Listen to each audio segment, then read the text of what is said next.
Stock market का record कायम करना हो, आईटी की एक्सपोर्ट्स हों, ये इतने ऊपर इसलिए जा रही हैं कि मुल्क तरक्की की तरफ गामजन है, मुल्क में सरमायाकारी आ रही है, आलमी इदारे ये बात कर रहे हैं कि पाकिस्तान का पोटेंशियल है, पाकिस्तान इन मसाइल को ओवरकम करेगा, पाकिस्तान के यूथ को प्रमोट करेंगे, पाकिस्तान की आईटी की इंडस्ट्री को प्रमोट करेंगे, पाकिस्तान के एग्रीकल्चर सेक्टर को प्रमोट करेंगे।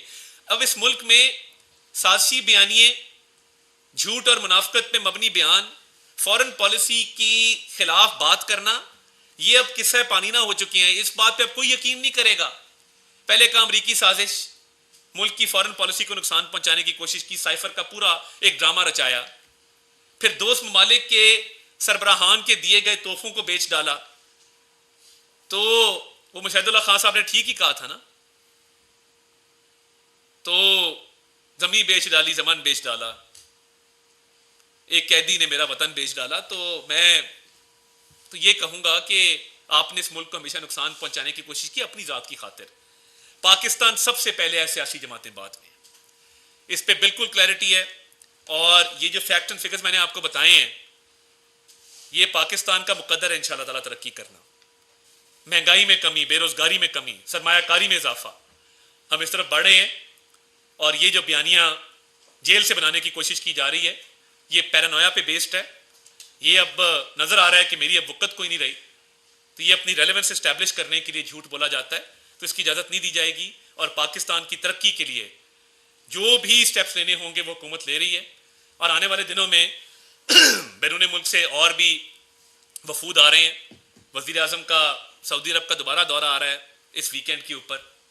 और पाकिस्तान में सरमायाकारी के हवाले से जो रोशन इम्कानात मौजूद हैं, उसको अमली जमा बनाने के लिए, उसको हकीकत में बदलने के लिए दिन रात एक करेंगे, जान लड़ाएंगे और पाकिस्तान को तरक्की की इशारा पर गामजन करेंगे।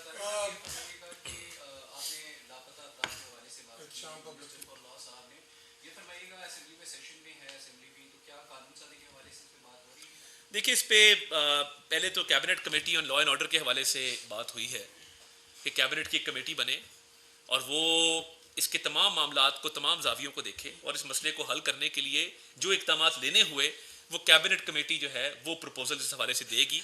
उसमें अगर कानून साजी का उन्होंने कहा या उन्होंने कोई और इसका हल दिया, तो ये कैबिनेट कमेटी जो बनेगी ये उस पर मुनसर है कि वो इस पे क्या हल आगे तजवीज़ करते हैं। कल ईसीएल से पीटीए की मतलब अरकान की जो नाम है वो ईसीएल से निकालेगी, क्या ये पॉलिसी है या उनको रिलीफ दिया जा रहा है या किसी डील का हिस्सा है? नहीं, देखिए, मैं ये समझता हूँ कि ईसीएल के कवायद और ज़वाबित मौजूद हैं कि किन वजूहात की बिना पे नाम ईसीएल पे डाला जाता है या निकाला जाता है।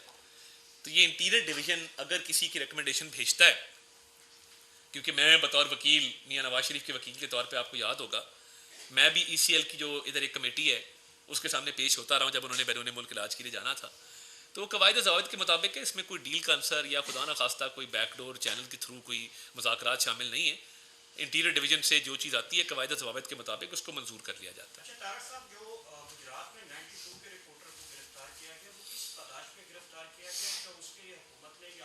देखिए, कल मैंने वज़ीर इत्तलात पंजाब का इस पर बयान देखा था, तो मैं उनसे रिक्वेस्ट करूँगा कि इसको जल्द अज जल्द हल किया जाए। सर, ये बताइएगा कि आपकी जानिब से ये कहा जा रहा है कि जनाब अवाम महंगाई के जो है वो कम हो रही है, लेकिन जो अवाम है दूसरी जानिब वो उसका पिसना उसी तरह जारी है। बिजली के बिलों में हर रोज़ इजाफे की हम खबरें देख रहे हैं, गैस के बिलों में इजाफे की खबरें देख रही हैं, अवाम को रिलीफ क्यों नहीं मिल रहा? देखिए, बिजली के बिलों में तो कमी आई है। अगर आपने देखा हो तो ईद उल फितर के दौरान जो हुकूमत ने ऐलान किया था, 3 रुपये 82 पैसे पर यूनिट की कमी जो थी वो 2 मदों के अंदर वो की गई थी, क्वार्टरली एडजस्टमेंट के तहत और फ्यूल कॉस्ट एडजस्टमेंट के तहत की गई थी। और वो बाकायदा वज़ीर तवानाई ने इस पर रोशनी भी डाली। तो देखिए, हुकूमत अखराजात कम करने जा रही है, हुकूमत निजकारी पे फोकस करने जा रही है। पीआईए की निजकारी से जो 800 अरब रुपए का खसारा मौजूद है